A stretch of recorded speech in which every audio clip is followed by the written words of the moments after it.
बिहार के मेरे प्यारे भाइयों और बहनों, बिहार के लोगों सबको बहुत बहुत बधाई देता हूं। हमारे चैनल को सब्सक्राइब करें, बेल आइकॉन प्रेस करें। बिहार के मेरे प्यारे भाइयों और बहनों, साथियों, आज बिहार में रेल कनेक्टिविटी के क्षेत्र में नया इतिहास रचा गया है। कोसी महासेतु और किऊल ब्रिज के साथ ही बिहार में रेल यातायात, रेलवे के बिजलीकरण और रेलवे में मेक इन इंडिया को बढ़ावा देने, नए रोजगार पैदा करने वाले 1 दर्जन प्रोजेक्ट्स का आज लोकार्पण और शुभारंभ हुआ है। लगभग 3,000 करोड़ रुपए के इन प्रोजेक्ट से बिहार का रेल नेटवर्क तो सशक्त होगा ही, पश्चिम बंगाल और पूर्वी भारत की रेल कनेक्टिविटी भी मजबूत होगी। बिहार सहित पूर्वी भारत के करोड़ों रेल यात्रियों को मिलने जा रही इन नई और आधुनिक सुविधाओं के लिए मैं आज सबको बहुत बहुत बधाई देता हूं। साथियों, बिहार में गंगा जी हो, कोसी हो, सोन हो, नदियों के विस्तार के कारण बिहार के अनेक हिस्से एक दूसरे से कटे हुए रहे हैं। बिहार के करीब करीब हर हिस्से के लोगों की एक बड़ी दिक्कत रही है नदियों की वजह से होने वाला लंबा सफर। जब नीतीश जी रेल मंत्री थे, जब पासवान जी रेल मंत्री थे, तो उन्होंने भी इस समस्या को दूर करने के लिए बहुत प्रयास किया था। लेकिन फिर एक लंबा समय वो आया जब इस दिशा में ज्यादा काम ही नहीं किया गया। ऐसे में बिहार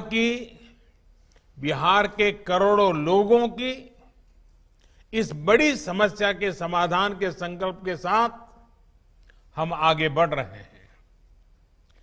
पिछले 5-6 साल में एक के बाद एक इस समस्या के हल की तरफ तेजी से कदम आगे बढ़ाए गए हैं। साथियों, 4 वर्ष पहले उत्तर और दक्षिण बिहार को जोड़ने वाले 2 महासेतु, एक पटना में और दूसरा मुंगेर में शुरू किए गए थे। इन दोनों रेल पुलों के चालू हो जाने से उत्तर बिहार और दक्षिण बिहार के बीच लोगों का आना जाना आसान हुआ है। खासकर उत्तर बिहार के क्षेत्र जो दशकों से विकास से वंचित थे, उन्हें विकास के लिए नई गति मिली है। जब 2003 में नीतीश जी रेल मंत्री थे और श्रद्धेय अटल जी प्रधानमंत्री, तब नई कोसी रेल लाइन परियोजना की परिकल्पना की गई थी। इसका उद्देश्य यही था कि मिथिला और कोसी क्षेत्र के लोगों की दिक्कतों को दूर किया जाए।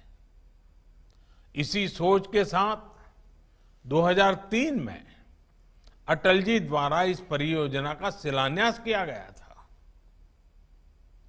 लेकिन अगले वर्ष अटल जी की सरकार चली गई और उसके बाद कोसी रेल लाइन परियोजना की रफ्तार भी उतनी ही धीमी हो गई। अगर मिथिलांचल की फिक्र होती, बिहार के लोगों की दिक्कतों की फिक्र होती, तो कोसी रेल लाइन परियोजना पर तेजी से काम हुआ होता। इस दौरान रेल मंत्रालय किसके पास था, किसकी सरकार थी, इसके विस्तार में मैं नहीं जाना चाहता। लेकिन सच्चाई यही है कि जिस रफ्तार से पहले काम हो रहा था, अगर उसी रफ्तार से 2004 के बाद भी काम हुआ होता तो आज का ये दिन पता नहीं कब आता, कितने साल लग जाते, कितने दशक लग जाते, हो सकता है पीढ़ियां बीत जाती। लेकिन दृढ़ निश्चय हो, नीतीश जी जैसा सहयोगी हो तो क्या कुछ संभव नहीं है। साथियों, ये कार्यक्रम भले रेलवे का है, लेकिन रेलवे के साथ ही ये लोगों के जीवन को आसान बनाने और बेहतर बनाने के प्रयास का भी आयोजन है। इसलिए मैं एक और विषय की चर्चा भी आज आपके बीच करना चाहता हूं, जो बिहार के लोगों के स्वास्थ्य से जुड़ा है। नीतीश जी की सरकार बनने से पहले तक बिहार में इक्का दुक्का मेडिकल कॉलेज हुआ करते थे। इससे बिहार में मरीजों को तो भारी दिक्कत थी ही, बिहार के मेधावी युवाओं के भी मेडिकल की पढ़ाई के लिए दूसरे राज्यों का रुख करना पड़ता था। आज बिहार में 15 से ज्यादा मेडिकल कॉलेज हैं, जिससे अनेक बीते कुछ वर्षों में ही बनाए गए हैं। कुछ दिन पहले ही बिहार में एक नए एम्स की भी स्वीकृति दे दी गई है। ये नया एम्स दरभंगा में बनाया जाएगा। इस नए एम्स में 750 बेड का नया अस्पताल तो बनेगा ही, इसमें एमबीबीएस की 100 और नर्सिंग की 60 सीटें भी होगी। दरभंगा में बनने वाले इस एम्स से हजारों नए रोजगार भी सृजित होंगे। साथियों, किसान हो, महिलाएं हो, नौजवान हो, राष्ट्र के विकास में सभी को सशक्त करना हम सभी का दायित्व है। आज जितने भी प्रोजेक्ट को समर्पित किया गया है, वो इसी दायित्व का एक हिस्सा है। मुझे विश्वास है कि आज जिन परियोजनाओं का लोकार्पण और शुभारंभ हुआ है, इनसे बिहार के लोगों, यहां के नौजवानों, यहां की महिलाओं को बहुत लाभ होगा। साथियों, कोरोना के इस संकट काल में हम सभी को बहुत संभल कर भी रहना है। थोड़ी सी भी लापरवाही आपका और आपके अपनों का बहुत ज्यादा नुकसान कर सकती है। इसलिए मैं बिहार के लोगों से, देश के लोगों से अपने आग्रह को फिर दोहराना चाहता हूं।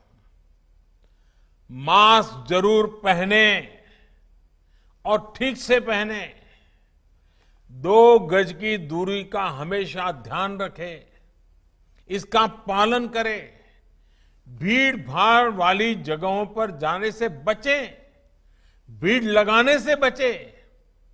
अपनी रोग प्रतिरोधक क्षमता, अपनी इम्यूनिटी बढ़ाने के लिए आयुर्वेद की परंपरा वाला जो काढ़ा होता है, उसे पीते रहें, गुनगुना पानी पीते रहें, निरंतर अपने स्वास्थ्य पर ध्यान दें।